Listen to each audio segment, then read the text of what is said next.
The average 25-year-old in America spends their days working 3 jobs while every penny of their income goes straight towards the bottom line expenses. Boomers love to tell us young adults to just work harder, and by picking up any extra shift one too many times, eventually you'll be able to buy that cabin in the woods. Unfortunately, these old folks themselves are starting to reach retirement age and are realizing that retirement might not be in their future. So today in this video, let's discuss how both generations feel like they've been screwed over. Both have felt like they're being screwed over out of their 50-plus year working career, out of the one ROI that's called retirement. And if you've been personally enjoying my daily videos discussing these ongoing issues, then don't forget to like, comment your thoughts and opinions below, and make sure that you hit that big red subscribe button so I can end up on more people's homepages and pay my bills. Now let's begin this shit show. 2 incomes just isn't enough money anymore. Me and my husband are both in our 30s. We make the most money we've ever made before, and we still struggled between every single paycheck. We spent hours every single Friday when we would get paid trying to figure out what we could cut back, trying to budget every penny we had so that we would make it to the next paycheck. The grocery store is too expensive. Vehicles are too expensive. Vacations are too expensive. Houses are too expensive. 2 incomes is just not enough anymore in today's world. I have a college degree in physical therapy, and when I got good grades and went to college and did all the right things, it was supposed to solve all those financial problems. That's what everybody told me. It was going to solve all my problems. Well, it didn't, and they lied. Now, back when I was growing up, I used to remember that everybody had that uncle that was always into side hustles, was always working multiple jobs, doing gig work, and always doing anything you could do to get a penny. And that was a flex back in the day. Now having multiple jobs, having multiple streams of income is a necessity to survive. It's just the typical thing. If you're not doing that, that's a flex. People are like, how are you getting by on just 40 hours a week? And I will continue to stomp my foot down and say that they should change that whole 40-hour is full-time thing, because most people cannot survive on 40 hours a week, despite how much they make, especially if they're trying to, build a family, build a foundation, have any sort of longevity in their future, which people are just trying to survive for the now, for the moment, which we're not really, and even in the moment, nobody's focusing on the moment. We're focusing on the future, that bill that we're going to have to pay late, how we're going to pay that late fee for that, if we're going to be able to make rent this month, and if the groceries in the fridge are going to last long enough that are most likely from the food shelf already. And now, this used to be just a lower class thing. Now, even the middle class, which debatably might not even exist, depending on how you feel about that whole thing, that's definitely a debate. It's definitely a debatable topic. But they're starting to experience this as well. So I feel like at the end of the day, guys, it really is rich versus the poor, but I'd love to hear your guys' thoughts and opinions regarding how you're getting by. Do you have multiple streams of income? How have you been able to survive with only one job, or do you feel like you need to have multiple things going on and then also another side hustle, selling your things on eBay, giving your girlfriend an OF? I don't know what you're doing, but please let me know in the comments. This is what Walmart does for their employees that pass away.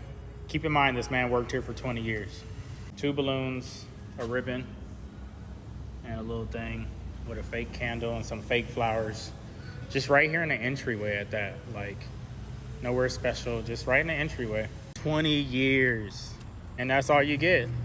The comments under that video were definitely like a mixed bag. It was a mixed opinions. It was, the top comment was, what, do you expect them to name the location after him?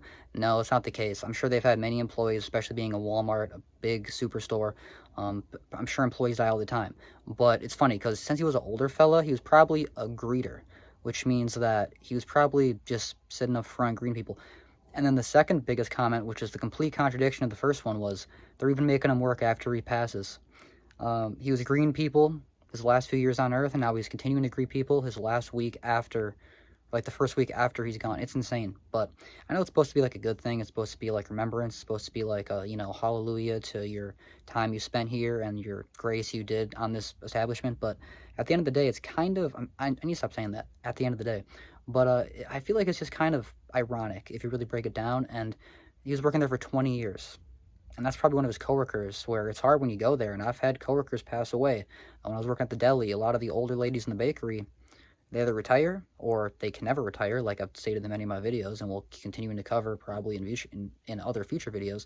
And they're gone, and they just, the next day, there's just an open position, and we're picking up the slack, and the manager acts as if nothing happened. They kind of let you grieve for a day or two, but then that's about it. We're kind of moving on. So you give all these years to any sort of company, and what do you really get in like return? I mean, they're probably not going to pay for your funeral. They're probably not going to give your family any sort of percentage of the company, because you've worked there for a large percentage of your life, over half your life, depending on how old you are. I mean, not everybody lives that long, so definitely think about what you're working. And I've had many people brag to me about how hard they work, but at the end of the day, I really hope you're getting your payoff. I really hope that they're paying you well. if you are dedicating a majority of your life to any site company. See, the thing here is this just further goes into the whole, boomers and elder Gen X think that everybody else has access to the same opportunity and disposable income they did because they had the types of jobs where their general cost of living, right? The cost for their homes, the cost for their vehicles was so low that they had access to additional funds that they could sort of just fail their way into a comprehension about what was reasonable. They think that like people born in 1980, 85, 1990 have access to the same stuff that they did, when the truth is they just simply don't, right? It's why you ended up with all these articles written in the last 10, 15 years talking about, oh, the reason millennials can't buy homes is because they're buying avocado toast. It's because the cost of rent over the last 15 years has gone up 400%. That's why they can't afford anything. The wages have not gone up at all, while the cost of vehicles and food and everything else has absolutely skyrocketed. So they think in their mind, yeah, you can just fail upwards because they had access to. Obviously, there will always be people that are stuck in 1980 or back whenever you could actually survive off a decent income or a decent job. Now, like we've stated in the beginning of this video, you need to have multiple jobs to even be able to regularly sustain yourself, and especially a family if you want to even think about that. But I think it's kind of not really so true that every boomer doesn't understand, because the more videos we watch, many boomers do understand. Many boomers are in the exact same position where they're not really affording the life that not even they want to live, but that they need to live. Just the bare minimum necessities, like I keep stating so significantly. It's like it's really just a really sad thought process that you work your whole life to still not really be able to get by and through the bare minimum. You're stuck in low class. You were born in low class, you live in low class to hopefully get to middle class, and you die in like low class. You were born in middle class, you die in middle class. You were born in the upper class, hopefully you die in the upper class, but even a lot of them, they somehow fall back onto the lower middle class. It's just, money's a tricky game, guys, and I feel like money is some sort of like energy. I feel like if we treated money like high score points in like video games, same way we do in like like our dollars in Grand Theft Auto, maybe we'd be looking at life a little differently. But it's a lot more surreal when it's the like raw reality of things, and there's so many different things going on in the world where it's like, but really finances is everything. I mean, everything draws back to the money in your account. It's really does kind of stature you in the world, My father does not understand why I don't save money. He thinks I don't know how. He tries to teach me, and it's always the same lesson every time. He'll be like, Tom, I don't understand why your savings account isn't growing. This is what you need to do, okay? At the end of the month, you take all your money, and when you're finished paying your bills, you take whatever's left over. And I'm like, can we pause there? That just would, yeah, when you say whatever's left over, what is that? He's like, well, the money that you don't happen to need that month. I'm like, oh, yeah, there's no such thing as that. That must be something from your era, like the rotary phone. We don't do that. That's not a thing anymore. Like, any given month, I need all the money. I need all my money. In fact, this month, I need some of your money. Can I have some money? That's why I came over. I didn't come over for a finance lesson. Can I please Basically, that was have supposed some to be a money? stand-up comedy set, which I'm a huge fan of stand-up comedy. That's probably like one of my... You guys always ask me, like, what are my hobbies and interests? I like to watch comedians and like comedian podcasts. It's probably what I watch in my free time. But I find it so interesting how accurate some of these jokes are starting to get. And a lot of these stand-up comedians are starting to really just, relate to the average person, where it's like... with their jokes, I mean, where it's like, it's funny because of how relatable it is. Like, what extra money? What is money? There really is no money left.